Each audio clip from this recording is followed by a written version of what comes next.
Daaru Salaam ñëpp ràññee ko fii ci Touba ci dëkk bu sell bi Touba Daaru Salaam di représentant wu usine Socamous moom nag Touba Daaru Salaam moom moo nekk fii nga xam ni moo di ci Touba route de Mbacké janoo ak Tigo bi ku ne dégg nga ki nga xam ni moom moo di Abdoulaye Diop nag ngay woo ci 77 531 87 95 wala 70 528 28 28 wala 76 633 66 66 moom moo fi représenté matelas mousse dodo doole confort dodo classique matelas orthopédique ak ressort te am nañu bazar boo xam ni ñëpp moom la ñuy wër fii am ay salon am ay rideau am ay triangle am ay moquette am tapis am ay ventilateur am ay climatiseur téléviseur Sharp ak Aztec am ay accessoires pour voyage am ay wëlis bàyyiwuñu dara Touba lu waay yittewoo ñëwal seet si Touba Darou Salam teewal si usine Socamous. fii si Touba Darou Salam jàppale ni lépp lu ngeen yittewoo ci jëm si wàllu tapisserie moo ngi fii bu ngeen bëgg a tey rénover seen ay fauteuil canapé siège ak sunu ay tissu d'ameublement yu professionnel ak it mbooleem accessoire de tapisserie chez nous fii si Touba Darou Salam ñoo leen di proposer ay tissus pour meubles yu résistant tissu tendance lu si mel ni velours lin jacquard cuir synthétique waaye tamit accessoires yu complet mousse toile de crin fil renforcé ak it clou décoratif ba si ay galon bu ngeen bëggatee seen finition wala embellissement pour ngeen mën delloowaat seen ay fauteuil wala canapé fu mu nekkoon maanaam restauration bu impeccable ak si leen fii mën ngeen contacter Modou Diop si 78 462 95 10 sunu beneen point de vente moo ngi si marché Ocass allée Tali bu bees gérant ba moo di Fallou Diop woo leen ko si 77 692 14 49 am nañu point de vente bu nekk garage Darou téléphone yi di 78 477 18 50 77 242 45 97 ba tey ñoo ngi si corniche Serigne Cheikh téléphone 75 441 27 24. Touba Darou Salam looy wër ñëwal ci ñun Socamous ak établissement Touba Darou Salam moo leen di ñaanal màggal 18 safar ak jàmm. salaamaaleykum wa rahmatullahi taala wa barakatuhu mbokk yi topp di ñu teewli à travers Mouhalim Info International TV waaye également à travers Al Quds Cherif TV fu ngeen mën a nekk ci àdduna bi ñu ngi leen di nuyu di leen ziyaare am mbégte lool di dellusiwaat ak yéen tombanteeg tey di àllarba di 17 septembre 2025 donc lu gën a fës ci xibaar yi xam ngeen toujours mooy situation géopolitique géostratégique bi nekk foofu ci Proche ak ci Moyen-Orient dinañ ko tudd waaye aussi dinañ tudd yeneen information ci àdduna bi donc comme ni ngeen ko xamee bu fekkente ne ni li nga xam ne mooy situation bi fële géopolitique bi xam ngeen ne amoon na sommet wu bërki démb ci Qatar gannaaw bi nga xam ne Israël dafa attaqué Qatar waaye aussi wax nañ ci tey nag dañu ñëw ak boo xam ne dañu bëgg a def analyse ak décryptage muy maanaam taxlil ak fakku rumuz ci les principaux pays souteneurs d'Israël dans sa guerre génocidaire contre Gaza malgré les critiques publiques concernant la guerre à Gaza plusieurs pays continue de fournir des armes, des composants et des biens à Israël donc loolu dinañ ko toj faram fàcce ko bu baax a baax ndaxte xam ngeen loolu dafa am beneen bi mooy ci Nations Unies déclaré na officiellement que ne guerre bi nga xam ne moom la Israël di mëne foofu ca Gaza guerre génocidaire la donc loolu mu nekk une avancée boo xam ne bu am solo ci guerre bi nga xam ne moom la Israël imposé te di ci rey ay palestiniens dem na ci 64 000 et quelques aussi dinañu wax ci li nga xamante ne ni les nouvelles d'Israël ci guerru Iran bi nu mu ko wàccee ci suuf donc loolu yëpp dinañ ci wax ci États-Unis ak Venezuela ak wax ci Yémen moom it mu ngi dóor bu baax Israël wax ci Liban yooyu yëpp dinañ ko traité ak yéen donc mu nekk loo xam ne rendez-vous la ak yéen boo xam ne saa su ne mbégte rek lañ ci am mu nekk yoo xam ne yu am solo donc comme ni ñu ko xamee mooy ne lii nga xamante ne nii moom mooy les nouvelles de la Palestine mooy ñu jot ci ministère de la santé bu Gaza bilan bi tey àgg na ci 64 964 morts donc ñoo xam ne Israël rey na leen ak 165 312 ñoo xam ne blessé na leen depuis ci 7 octobre 2023 toujours ministère de la santé bu Gaza nee na nombre victimes yi maanaam ñi nga xam ne ay nit dañu ne am ay problème yu mag a mag a mag mu ñu ñëw indi leen ci hôpitaux yi kooku mi ngi nekk ci diir bu gàtt dem na ci 2497 ba ay blessé yi rek ñooñu la ñu rey blessé yi rek dem na ci presque plus de 18 294 donc toujours bureau wu média yi nag léegi di gouvernement de Gaza nee na presque plus d'1 million de Palestiniens restent retranchés dans la ville de Gaza et dans le nord donc lu toll ci maanaam million ngi nit fi mu nekk nii ñi ngi càng foofu ca Gaza donc ak ci maanaam gànnaaru Gaza mu nekk loo xam ne lu préoccupante la toujours bureau des médias bu gouvernement bu Gaza nee na presque plus de 15 000 personnes retourné waat nañu seen quartier d'origine yi nga xam ne fa la ñu nekkoon démb parce que Israël dinañ ci ñëw dafay wax rek maanaam li gën a déclaration c'est beaucoup plus médiatique que militaire donc wax bi moo gën a bari mais yi muy wax naa attaqué naa dugg naa def naa incursion yooyu yëpp ay wax la ay incursion yu ndaw lay def waaw fi mu nekk ni xam ngeen en matière militaire ci tactique opérationnelle dafa am lu am solo balaa ngaa dugg da ngay ñëw nga bombarder soit par l'aviation wala artillerie bi ñu dóor ba nga xam ne da ngay am yoon nga mën a jàll mais le problème d'Israël mooy est-ce que loolu mu def ci Gaza ana jeexital bi est-ce que am na jeexital parce que il voit que waa Hamas ñi ngi dóor di rey ci ñoom di blessé donc loolu amagul jeexital moo tax ñemewul def dugg attaqué carrément ay incursion yu ndaw lay def ak yooyu ndax manque de renseignement précis ci li nga xam ne mooy situation de bombardement yooyu nga xam ne ci la nekk donc ci ministère de la santé bu Gaza xam ngeen ne nee na 59 maanaam juróom fukk ak juróom-ñeent ci ay nit blessé ci 386 arrivé nañ ci yeneen hôpitaux yi ci dernière 24 heures yi xam nga Israël nag moom dafay rey waaw moom dafa bëgg maanaam nitu palestinien la bëgg a jeexal ci kaw suufu Palestine donc Israël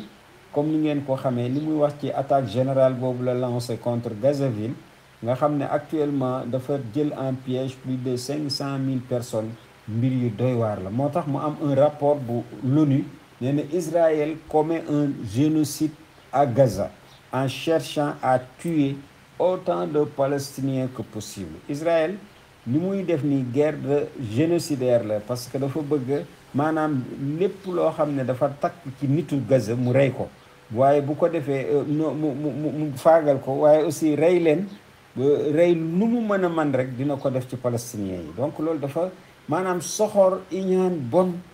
fu mu bon yem waaye koo xam ne qatalatul anbiya yi la seen maam yi ñoom ñoo rey yonent yi alayhimu salaam awliyaullahi la même chose di yàq deru nit ñi di def lu ne kooku bu ñu defee lii du ñu bett waaye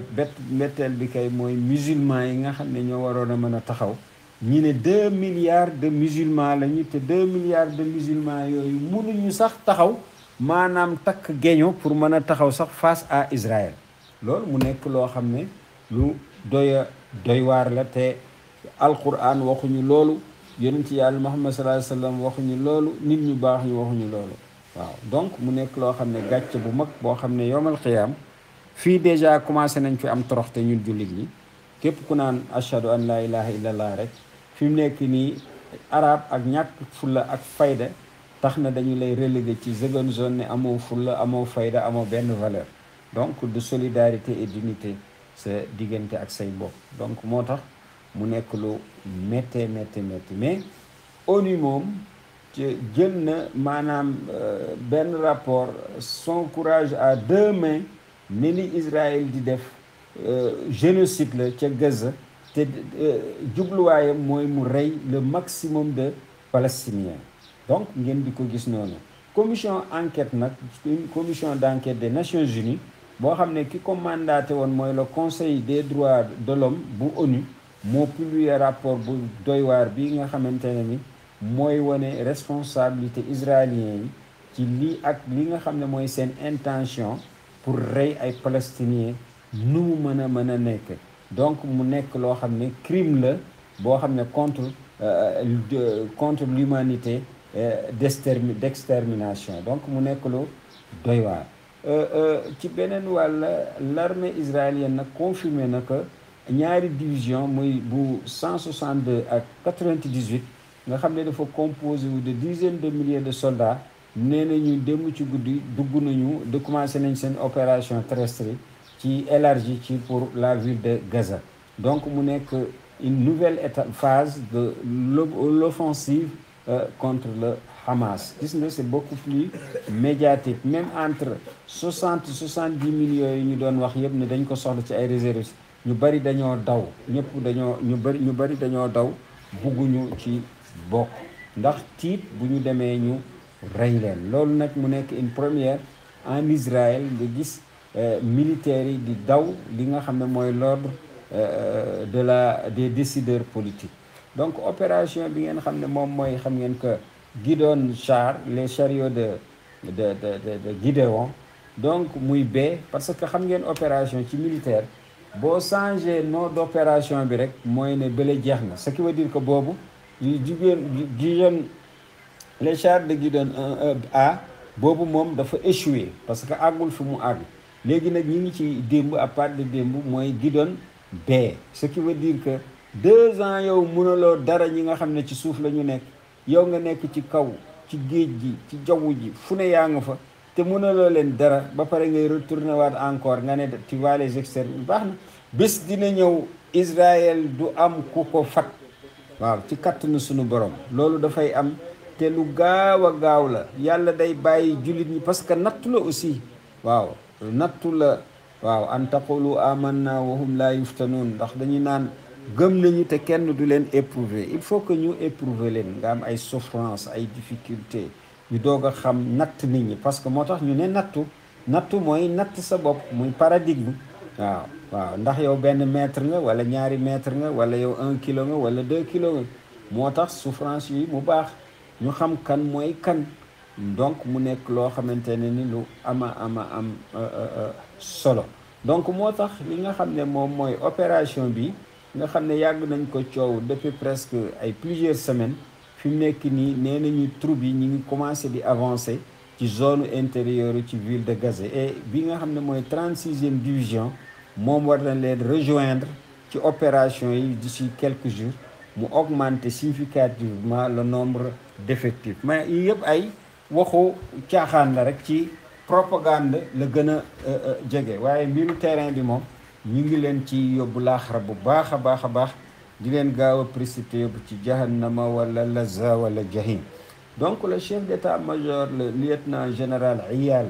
Zamir moom mu ne moom sax ci jëm boppam mooy commandé personnellement l'offensive bi nga xam ne démb la commencé nga xam ne depuis le commandement sud bi foofu la nekk nee nañu plus de 60 000 ci ay réserves woo nañ leen et en plus 70 000 déjà mobilisé nañ leen donc mu war a nekk 130 000 militaires avec un taux de participation estimé à 75 wala 85%. ñooñu ñoo ñëwagum donc 15% yi presque gisaguñu leen donc pendant ce temps li nga xam ne mooy 99 division moom nag moom mooy mener opération yi mais xam nga Hamas moom dafa mel ni sikóor yi ak jaan ak jaan moom day jekki-jekki rek jaan bi lu mu rëy moom bopp bi rek lay di rek jekki-jekki rek ne ko cuk moo tax division yi ngay dégg ni yëpp coow bu bari la rek coow 74e division escadron monté lii ay fekk dara dañuy bingoo rek bingoo xam naa ne am nañu fàttaliku saabu boobu bingoo donc dañuy wax bu bari rek donc yooyu nag ñi ngi nekk ci 99e division boobu mi ngi nekk ci zone tampon nord bu Gaza waaw tandis que ñeneen ñi ngi nekk sud dañ bëgg ko tanaaye moom kii di Gaza mais fulla ak fayda bi waa Hamas yi mooy ñoom gis nga ci nii bés bu ñu duggee guerre bu gën a ouvert xam nga lépp ñoom damm nañu fépp yàq nañu fépp fu Hamas moo gën a xam terrain bi donc fu Hamas fu mu bëgg rek mën na fa am ay israéliens soit parce que dafa ne danaa leen jàpp daf leen ay prisonniers te israélien bëggul loolu wala ma rey leen mbaa ma blessé leen moo tax porte-parole armée bi bu Israël déclaré na que pour contrôler ville de Gaza ak li nga xam ne mooy centre de gravité bu Gaza mën na leen jël ay mois donc xeex bi ñuy jël nii mën na leen jël mois nee nañ ñenn ñi sax nee nañu 6 mois waaw di mën na ko def donc war na sax nécessaire pour que ñu jël complètement Gaza donc c'est-à-dire mooy ñu détruire complètement la ville de Gaza donc mu nekk loo xamante ne ni lu doy waar concernant nag ñi nga xam ne mooy les 48 otages encore retenus ki nga xam ne mooy le chef d'état-major général nee na dina instruire moom personnellement commandant yi sur l'importance d'agir progressivement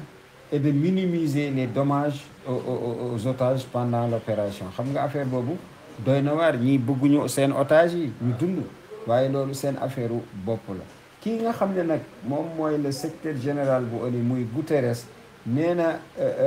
je ferai un rapport dinaa def benn rapport boo xam ne ci situation bi nga xam ne mooy bi am Gaza ma jox ko bataaxal boobu Cour pénale internationale loolu aussi c'est une première merci bravo nañu ko tàcc bu baax donc loolu courage la am na solo bu baax loolu musul am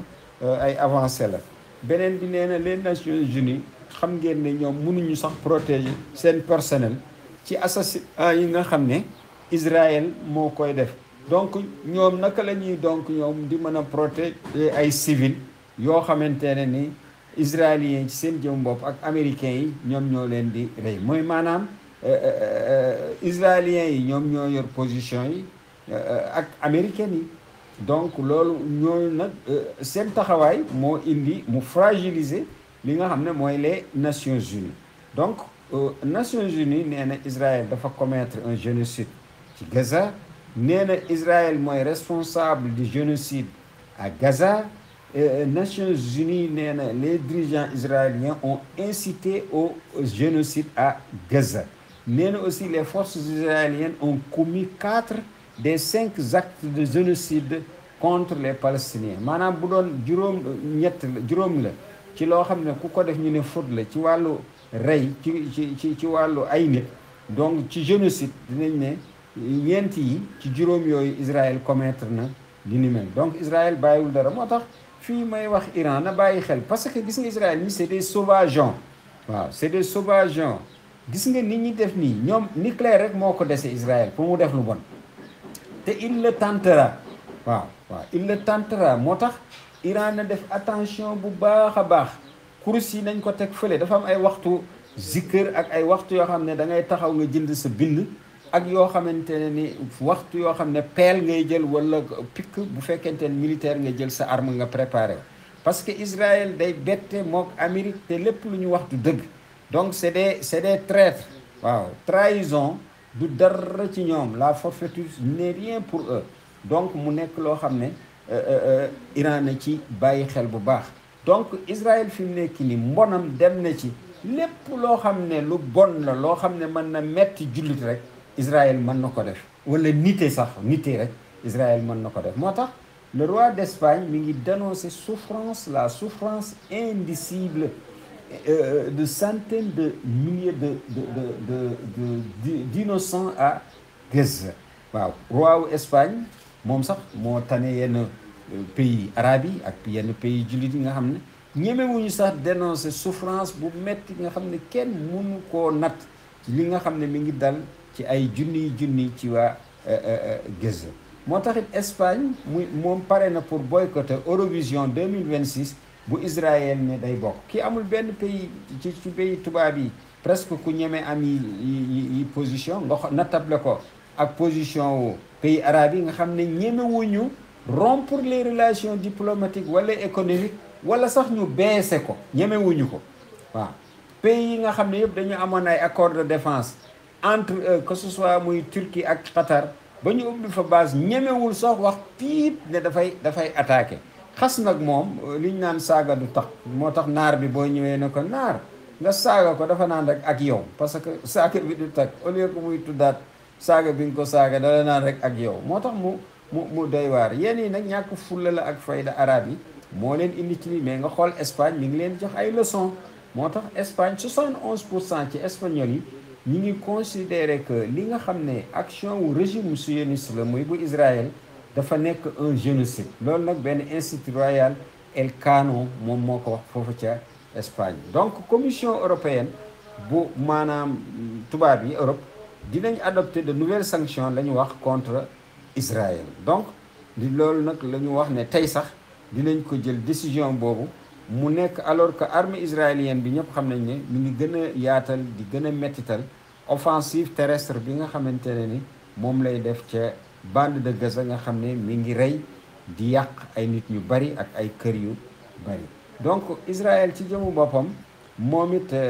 ci attaque boobu nga xamante ne moom la def Gaza presque plus de 500 000 ci waa kër Gaza ñu nekk di dëkkoon Gaza dañ leen jël au piège donc Israël sax foofu ci loolu mi ngi menacé annuler benn contrat gazier boo xam ne ak Égypte la à hauteur de 35 milliards de dollars donc xam ngeen loolu mooy dañu ne lii bu Israël def ak Égypte gis ngeen de ci naafequ Égypte moo tax yàlla dina leen fay fii ci àdduna ak alaxira ngeen dem safara xaalidiina fiiha parce que da ngeen war yàlla fu war yonent bi war l'islam war nit le genre humain waaw war le genre humain parce que dañu ne Égypte léegi bu ñu génnee waa Gaza yëpp ci foofu nga xamante ne ni moom mooy Gaza parce que Gaza zone la boo xam ne regorgée de gaz d'hydrocarbures léegi ñoom dinañu def benn kii boo xam ne ñoom ak Israël dina nekk loo xam ne ñoom ñoo koy utiliser bu ñu génnee palestiniens ci Gaza ba pare léegi gaz boobu léegi dañuy jël benn contrat boo xam ne 35 milliards de dollars la entre ñoom ñaar léegi Israël kii di Égypte moom mooy formé ñi nga xamante ne ni mooy future force waa Gaza pour protéger yooyu installation waaye aussi ñu fekk désarmé nañu ki nga xamante ne mooy le Hamas ak la résistance islamique donc hauteur de 35 milliards de dollars loolu moom mooy kii bi léegi nag ñoom fi mu nekk nii dañu commencé di menacer pour annuler loolu nga xam ne mooy contrat bi ñoom ak Égypte parce que Égypte ay munaafiqoon lañu moo tax Netanyahu du am ci ñoom sax naafiq boo nekk ak moom même yow mi nekk ak moom toujours parce que doo xam ne muy demee donc Netanyahu dafa bëgg a def sax pression ci Cissé alors que le Caire dafa soxla trop gaz parce que xam ngeen ne gazu Égypte Israël lay jógee gis nga ni ñu ñàkkee fulla ak fayda moo tax saa su ko neexee rek mu def ci ñoom pression te dañu koy soxla ñoom ak Jordanie Israël moo leen di jox gaz moo tax mu bëgg fi mu nekk ni def ci ñoom pression ndax lan jamono boo xam ne le Caire a besoin désespérément de grosses quantités de gaz face à la hausse de sa consommation interne parce que gaz bi waa Égypte 110 millions lañu 110 millions lañu moo tax lu duuf ak lu neew yi du benn xool nga Israël 8 millions ñii di 110 millions te fu ñu leen neexee rek jàpp rek dóor donc mu nekk loo xam ne lu doy waar kii nag di Eyal Zamir muy le chef d'état-major général des armées bu Israël nee na prise Gaza du loolu du wax wone ne bu ñu jëloon Gaza sax du wane ne ñoom gagné nañu Hamas waaw loolu na leer parce que Hamas nee na kenn mënu koo gagné militairement ni politiquement ci foofu gis nga militaires yi sax ñoo gën a muus ñi nga xam ne ñooy politique yi ci les nouvelles d'Israël le bureau central des statistiques révélé na maanaam dommage économique yi nga xamante ne ni guerre Iran ci 12 jours yi daf ko gravement atteint li nga xam ne moom mooy économie Israël donc boo dee xool nee na Chanel 12 nee na PIB bi nga xamante ne ni mooy ci guerre boobu rek Iran bi mu dóor Israël wàcce na ko 4% ci PIB xam nga donc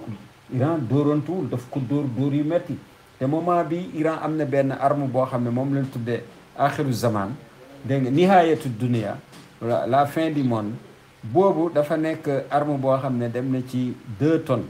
2 tonnes yooyu am na presque 80 têtes 80 têtes tête bu ci nekk 70 kilogrammes lay def ci explosif fi mu nekk nii bu dalee Iran bu dalee Arabie fële ci Israël dafay fàcc bu fàccee day mel ni ginaar ak ki nenam gis ngeen ko Yémen mi ngi def li ni mel mais ci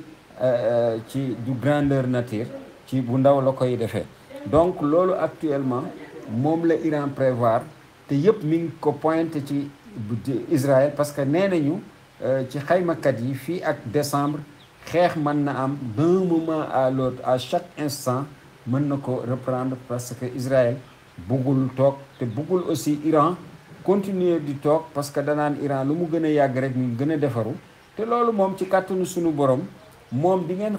nga xam ne Iran bokkul ak ñeneen ñi nga xamante ne ni tu viens da nga koy dóor mu mel ni comme sa doom mu jeex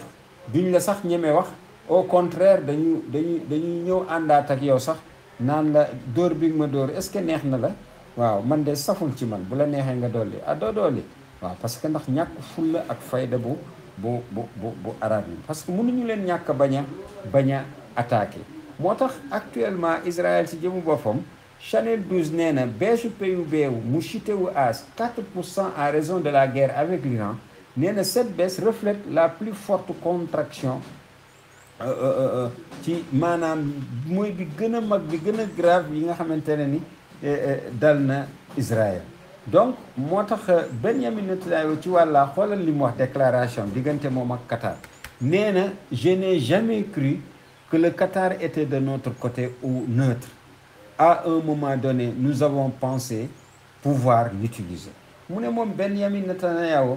musul gëm ne Qatar dafay ànd ak ñoom wala dafa neutre donc ce qui veut dire que ak Qatar palestinien yi la àndal donc mu ne jamono sax dañu ne nañu ko utiliser Qatar pour suñu propre politique te noonu la demee léegi nag problème mu Qatar actuellement mooy l'opinion israélienne les décideurs dañ jàpp ne ak américains yi Qatar c'est le danger parce que bu demee ba Hamas am doole nii c'est le Qatar qui est derrière donc menace la pour que ñu nañu démettre maanaam le pouvoir de Qatar génne ko fi indi beneen tribu ñu indi ko wala ñu rattaché ko ci Arabie Saoudite parce que am na ay zones yoo xam ne litigieuses yoo xam ne entre Arabie Saoudite ak Qatar loolu lu yàgg la xam ngeen Qatar yi ñoom c'est d'origine saoudienne parce que ki fi nekk nii mooy souverain wu Qatar Banu Tamim ñoom foofu la ñu jógee ci Diraa mooy ci Riyad Najd waa Najd lañ moo tax ñu bëgg maanaam lépp loo xam ne dafay nekk fitna moom mooy 13e sëtu Muhammad ibn Abdul Wahab al Wahabi waaw al Jihadi donc mu nekk loo xamante ne ni du bett kenn ñu daaneel le régime qatari surtout dana am rebelote ci carte bi nga xamante ne mooy nekk ci les pays du Golfe comme ni moo ko waxee démb moo tax médias israéliens yi nee nañu ci guerre bi nga xam ne moo amoon ñoom duñ ko fàtte mukk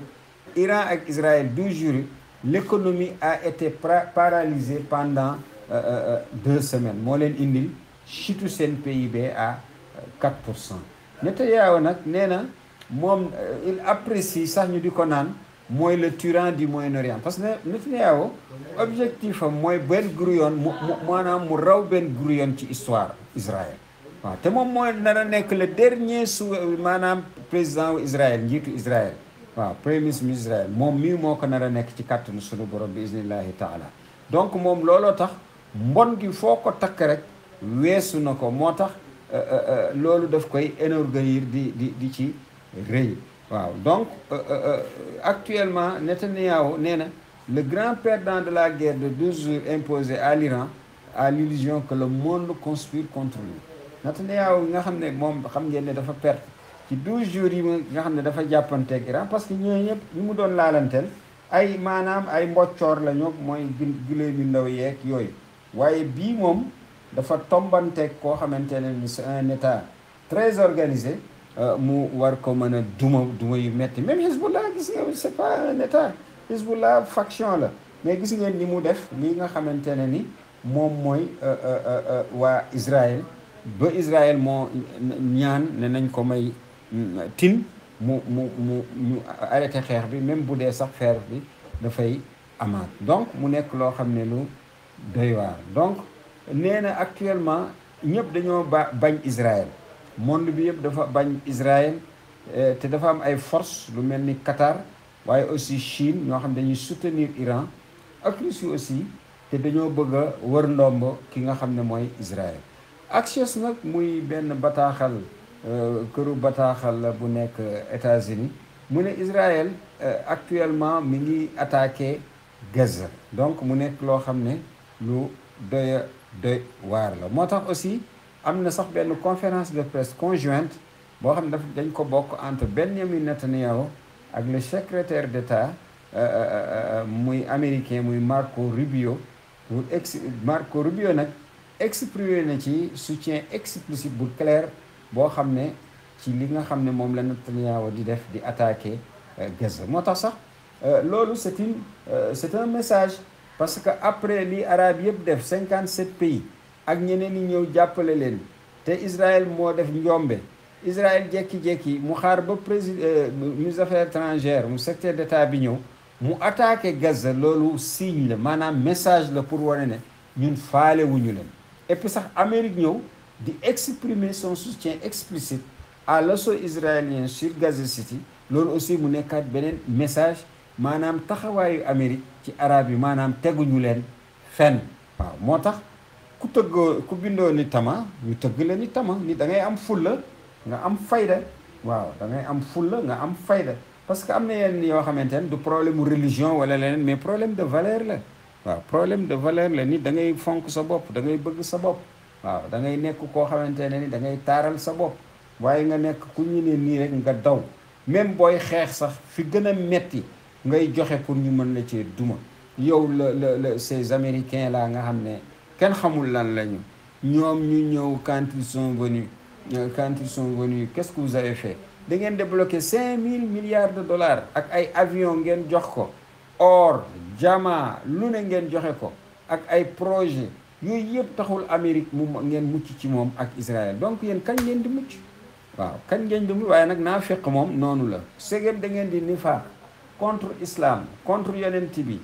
contre jullit ñi, yàlla dina leen toroxal ñëpp teg ci seen bët. moo tax kii di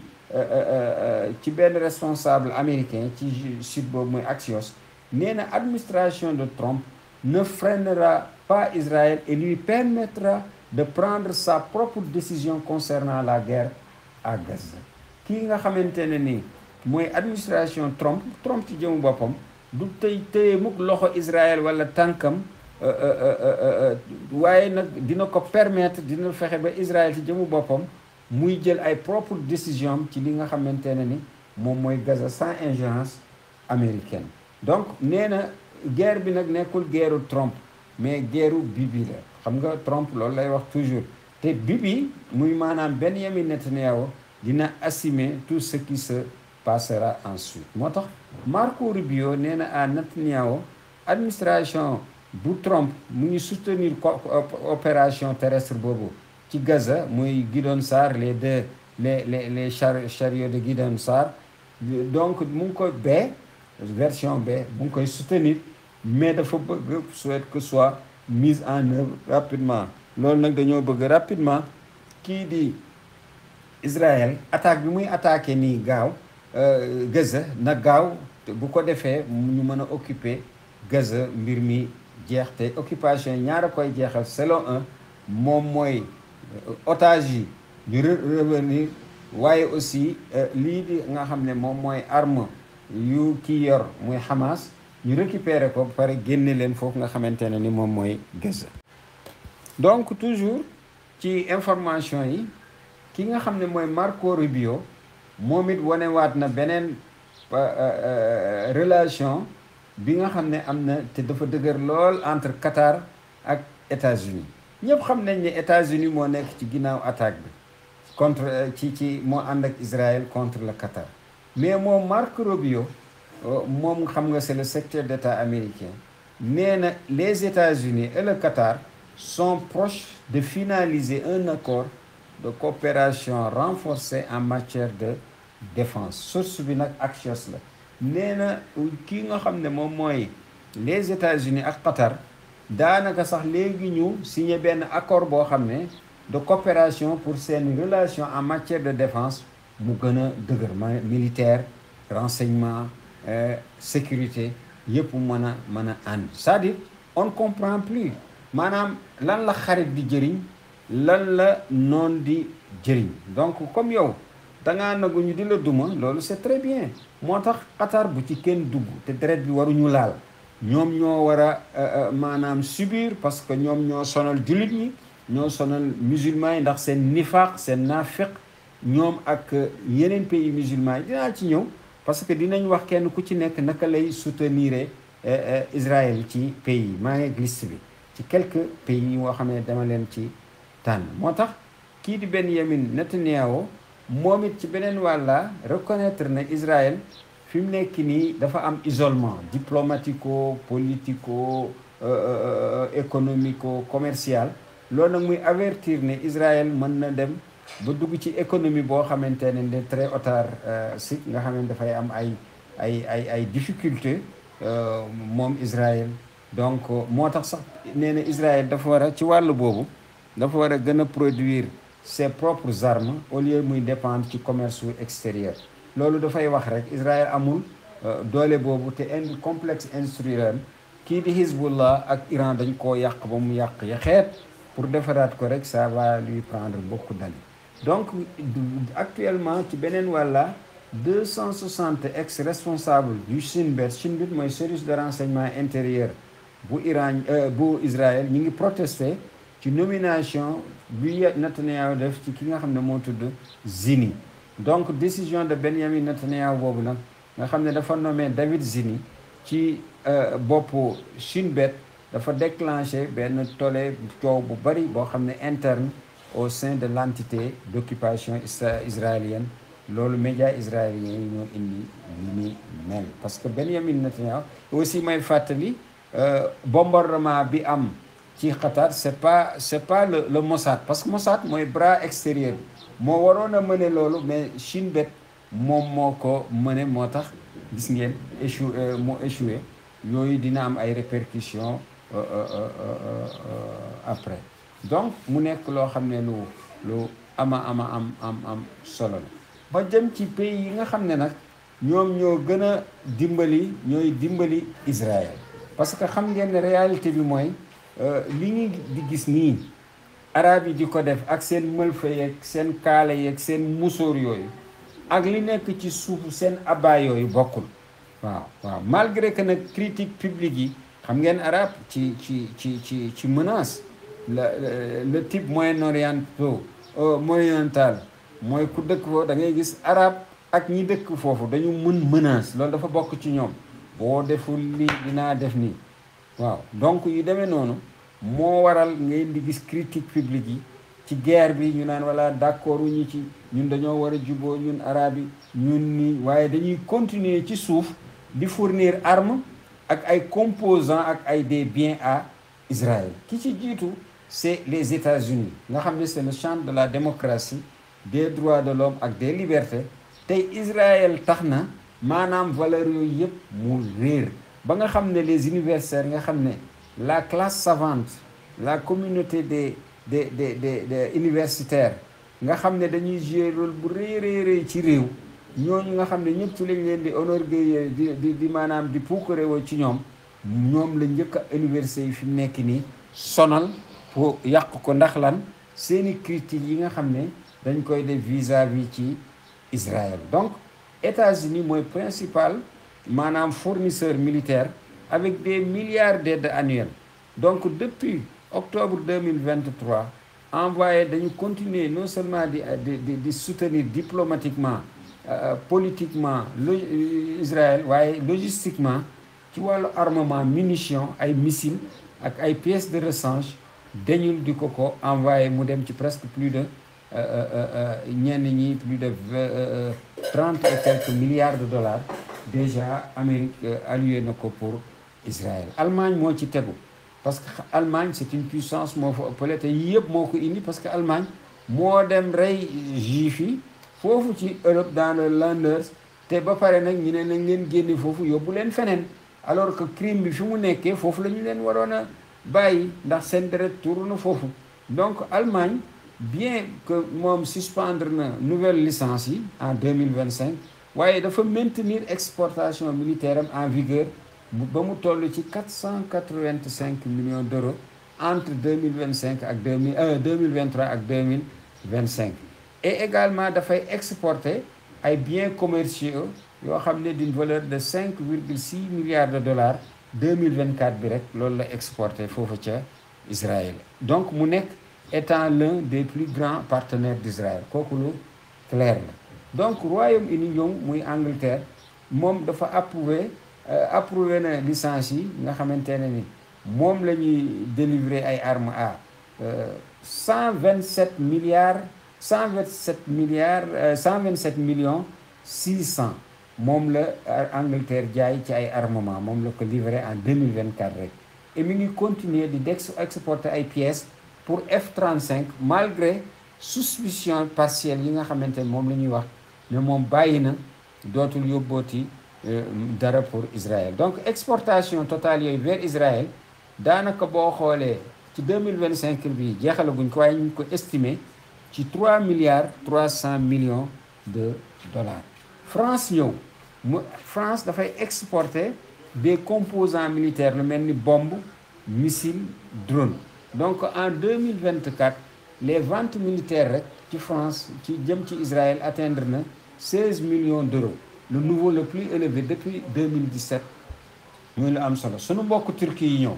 nga xam ne ñoom nee nañu dagg nañu lépp bàyyi nañu lépp Israël na leen bàyyi waaw na leen bàyyi dootuñu ko tudd bu mu leen tuddati waaye gis nañu Turquie gis nga c'est pas possible moo tax naafiq daal moom moo am problème mooy problème mu l'islam. Donc moo tax yonent yàlla Muhammad sallallahu alayhi wa sallam ne man ragaluma jullit ñi yéeféer ci seen kanam ragaluma it ku jullit parce que jullit mbiram day leer yéeféer mbiram day leer waaye damaa ragal ci yéen naafiq. mu ne naafiq boo defalee mu baax mu ne la ci laa bokk nga def mu bon mu ne bokkuma ci mooy maanaam bu nit ñi baaxalee mu baaxal bu ñu bonalee mu bonal mu ne loolu mooy naafiq. moom sax daf ko tudde axmaq ngeen baal ma bu ñu ko dee mooy ko un imbécile tu vois. Donc loolu la yéen ci yàlla sallallahu alayhi wa sallam tuddee naafiq. Turquie nag malgré dénonciation publique yi ci Israël mi ngi maintenir exportation li muy jaay Israël ci ay millions de dollars dem na ci sax 2,86 milliards de dollars en 2024 bi ñu génn nii. Et actuellement premier mois bi rek ci 2025 bi dem na ci 393 millions de dollars 0,7 millions de dollars yoo ci premier mois wu 2025 année bii ñu nekk principalement mu nekk ay biens industriels ak matériaux de construction. Donc mais également ngeen xam ne Turquie am na ay industrie militaire yoo xam ne foofu la ko localiser ci Turquie parce que géographiquement Turquie fee di Israël dafa tuuti waaye dañ koy produire foofu ca Turquie di ko indil Israël. Et puis ngeen xam ne y a des milliers de soldats yoo xam ne turc lañu dañuy dem di xeexi di jël seeni jour sabbatique dellu Turquie te kenn du leen jàpp. Donc ngeen gis relation entre Turquie ak kii nga xamante ne ni moom mooy Israël. Kii ñëw nag muy Inde tegu ci Inde xam ngeen ne coopération militaire ak commerciale bu mag la am ak Israël. Day exporter ay bijoux lu mel ni or ay yeneen pierres précieuses yi ak yu demee noonu ci à hauteur de 612 millions de dollars,6. Donc day exporter aussi ay machines 445,2 millions de dollars muy valeur bi ak ay produits agricoles daf koy jox kii nga xam ne moom mooy Israël. Donc kii Italie ñëw Italie day exporter 2 millions d'euros d'armes en 2023 rek loolu la ñu xayma ak des biens commerciaux pour 826 millions d'euros muy ci premier trimestre mois 2025 bii rek ñu nekk mu yokk 11,8% en glissement annuel. Donc mu nekk loo xam ne lu doy waar. Donc Canada ñëw moom it malgré que dafa annoncé suspension en 2024 ci jaay arme Israël waaye mi ngi koy continuer di envoyer ay munitions ci ay permis yoo xam ne antérieur boo ko waxee mu ne la non non man jaay arrêté naa licence yi li Israël li ñuy def nii mooy licence yu yàgg yi gis nga nifaaq. léegi nag ñu ñëw ci pays arabes yi pays arabes yi xam ngeen ne commerce bi mi ngi continuer bu baax entre ñoom ak Israël malgré les dénonciations ci sax dafay gën a yokk. Émirats arabes unis rek moom ci jëmmu boppam exporté na yóbbu pour Israël 2 milliards 800 millions de dollars donc gis nga ni mu ëppalee sax pays tubaab yi. Maroc 64% ci exportation 2024 yokku na ko ci dem Israël donc ci jaayante beeg ak yu yooyu moom Égypte ak Jordanie moom yokku na encore 13% d'importation li muy jënd ci gaz ci Israël ñoom ñaar. Bahreïn moom dafa yokk sax li nga xamante ne ni moom mooy jaayam li muy yóbbu Israël après accordu Abraham yi donc échanges commerciaux yi entre Israël ak les pays arabes mi ngi continuer et puis sax dafa gën a évoluer significativement ces dernières années surtout bi mu amee accord d'Abraham yi nga xam ne ñu ngi ko signé en 2020 cependant relation yi nga xam ne mooy ak Arabie Saoudite ak Qatar ñoom dafa gën a discret mais également c'est des relations discrètes et complexes parce que ñoom ci suuf lañ koy def li ñu naan underground donc mu nekk loo xamante ne ni lu doy waar la naafiq loolu la ñuy def moo tax pays arabes yooyu nag bu comme ni ma ko waxee Émirats arabes unis mooy partenaire majeur depuis la normalisation en 2020 ak Israël donc en 2022 rek Émirats exporté na maanaam génne na ay marchandises yu bari jox ko Israël ci valeur 1 milliard 89 millions de dollars donc mu nekk loo xam ne mu nekk ak yokkute avec une hausse de 1543% depuis l'accord gis nga wax ma 100% 1543 depuis l'accord. Maroc Bahreïn Jordanie ñoom it dañu gën a intensifier leurs échanges notamment dans les domaines de la défense ak des technologies ak Israël donc gis nga moo tax sommet yu mel nii gaa ñi ñooy wax rek ut matière waaye xam nañ ñi ñu amal affaire bu baax donc Arabie Saoudite malgré que amul relation diplomatique officielle ak Israël waaye mi ngi entretenir ay relations très poussées sur le plan économique technologique militaire renseignement sécuritaire ak Israël lii sax nga xam ne mooy aj bi ay compagnie sécurité yu Israël ñoo koy gérer waaw ñoo koy gérer donc mu nekk loo xam ne lu am solo même bu fekkente ne ni contact direct amul am na ay contact indirect yoo xam ne yu am la yoo xam ne dañuy bokk ci forum yi internationaux yi ay mu nekk ci conférence internationale yi yoo xamante ne muy économie muy politique muy sécurité bu Israël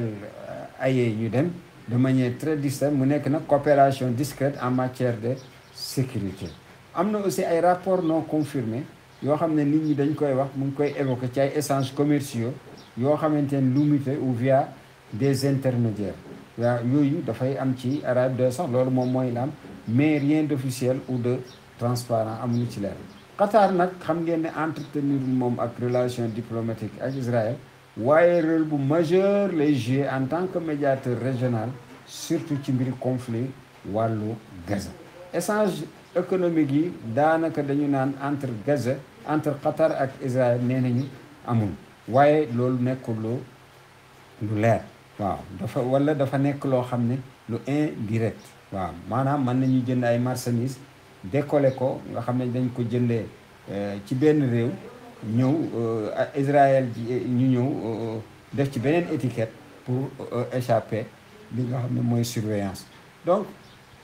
mu nekk loo xam ne doy waar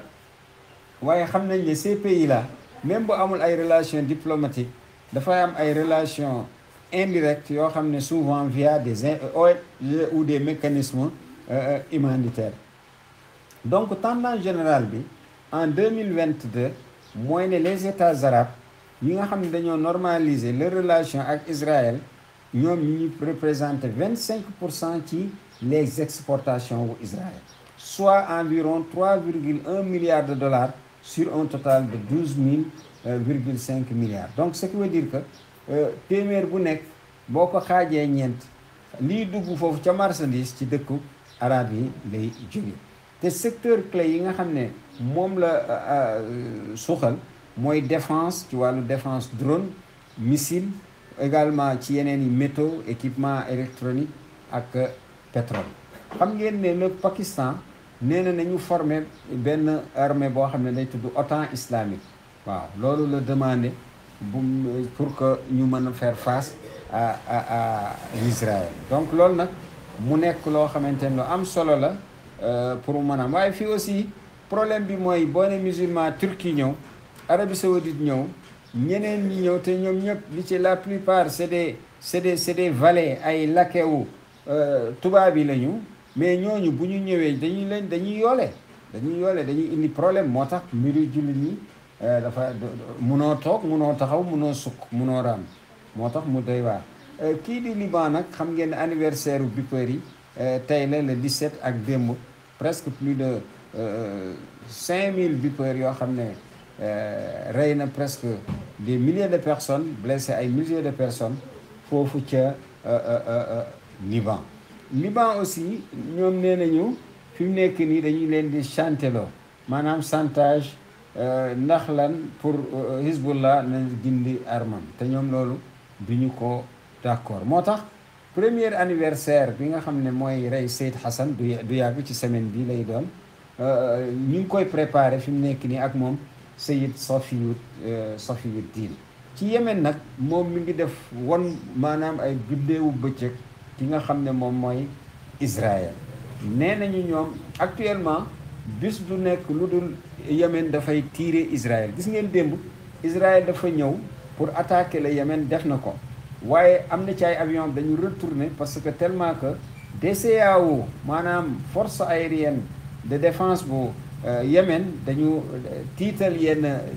avion israélien yi ñu daw mais li ci gën a grave mooy ne après l'attaque 1 heure de temps après la ñu répliquer maanaam ci Israël lépp lu doon avion bi nga xam ne sax moom moo doon bu kii di Benjamin Netanyahu dañ ko mujj arrêté pour mu bañ a naaw parce que missile yi dafa dem ci aéroport bi jaxase foofu yëpp ak le ministère de la défense renseignement yi chute vitaux yëpp yooyu la kii di Yémen di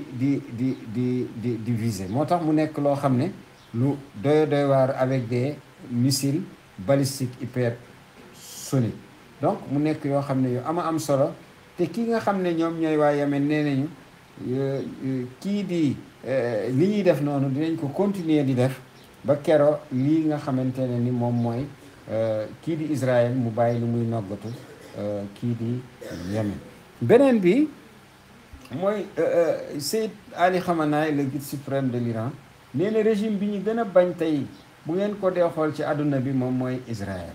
ndax lan mbonam moo tax ñëpp isolé ko dans le monde kii di Larijani nag xam ngeen ne démb dem na Arabie Saoudite rencontré ki nga xam ne mooy le prince héritier muy Ben Salman ak rakku Ben Salman muy le ministre de la défense ministre de la défense bi nag ñoom bu Arabie Saoudite ñoo demandé que ne Iran yónni seen secrétaire général bi chargé de la sécurité nationale ni ñëw ñu waxtaan donc ñaari parti yi nag gisee nañ démb waxtaan nañ ci seen relation bilatérale ak le développement régional ni dëkk bi foofu nu mu mel loolu nag mu amoon nag ay hauts responsables saoudiens dont le ministre de la défense muy Khaled Ben Salman donc gis nañ ne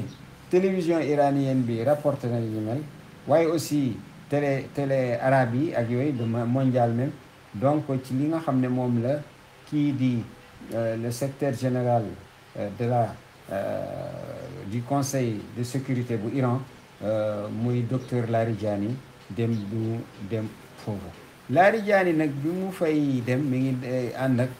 adjoint benn bu tudd Ali Bakhiri Kani kooku doomu Ayatullah Kani la moom moo créé imam kii Sadiq bàyyam mas na nekk premier ministre Iran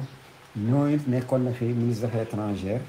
moom rencontré na ko bu baax foofu ca Téhéran donc ak le vice-ministre iranien des affaires étrangères Mohammed Ali Bek ñoom ñoo ci dem visite boobu nag li tax mu am mooy ne fi mu nekk ni Arabie Saoudite dafa tiit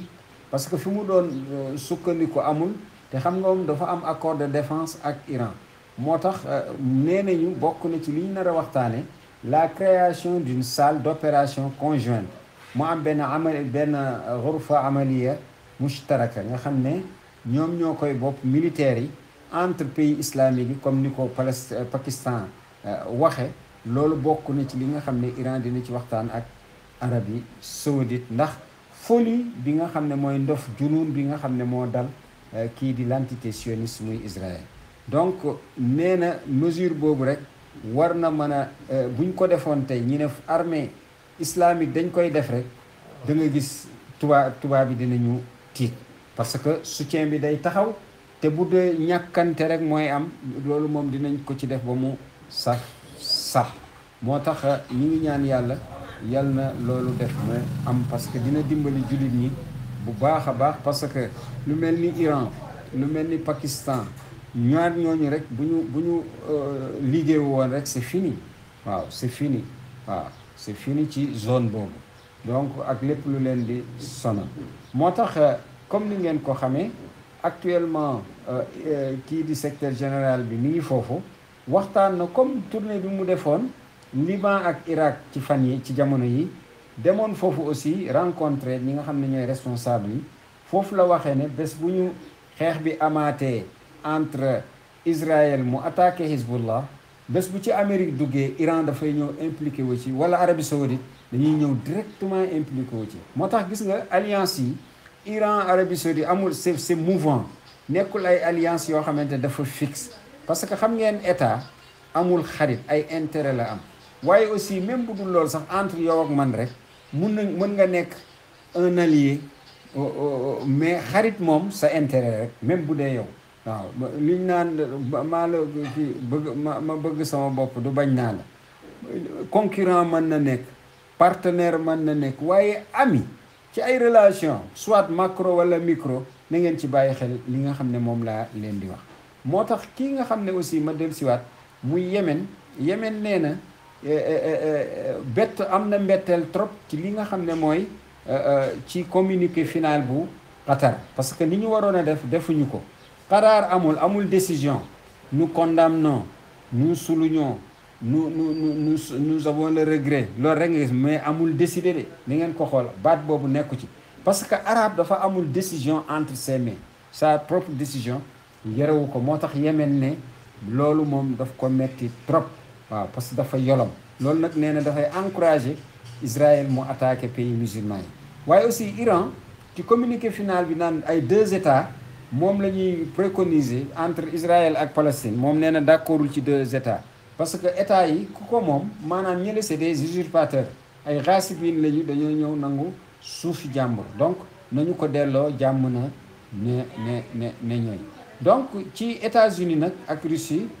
maanaam l'administration Trump approuvé na premier programme d'aide en armement bu Ukraine nga xam ne financé par les Européens 300 milliards de dollars donc les nouvelles du BRICS maanaam dina am intervision 2025 dina am ci 20 septembre ca Moscou te dina réunir 23 pays diggante kii di États-Unis ak kii di Venezuela président américain bi nee na annoncé na ne forces militaires yi yàqaan nañu beneen 3e bateau boo xam ne da doon dem États-Unis ñu jàpp ne da ay drogue moo ci nekk xam moom dafay fen rek loolu du dara ci moom Afrique nag kii di France ak Ukraine maanaam les ministres de l'intérieur bu AES nee nañu muy alliance des états du Sahel AES ne dafa recommander ñu poursuivre France ak Ukraine devant la cour internationale de justice muy CIJ pour soutien au terrorisme c'est très clair waaw loolu mu nekk loo xam ne lu leer la ñoo nekk ci ginnaaw France ak Ukraine donc gis ngeen drone yeeg ak yenn renseignements yi France di jox les salafistes et consorts donc waaye aussi ñooñu dañu déclaré ne ñu ngi remercier tribunaux nationaux yi nga xam ne ñoo engagé des poursuites contre France 24 RFI ak TV5 parce que yooyu ay moyens ay chayatin la yu daje pour lor africains yi donc mu nekk ay des médias dont la ligne éditoriale inclut également l'apologie du terrorisme mu nekk loo xam ne lu ama am solo donc mbokk yi fii la ñuy yem ak yéen mbégte bi kenn xamul nu mu toll bi ñu am ci ànd bi ak yéen à travers Mouhalim Info International waaye aussi Al Quds Cherif TV. donc di leen jox daje ba suba ci kàttanu sunu borom subhanahu wa taala wassalaamu aleykum wa rahmatullahi taala wa barakatuh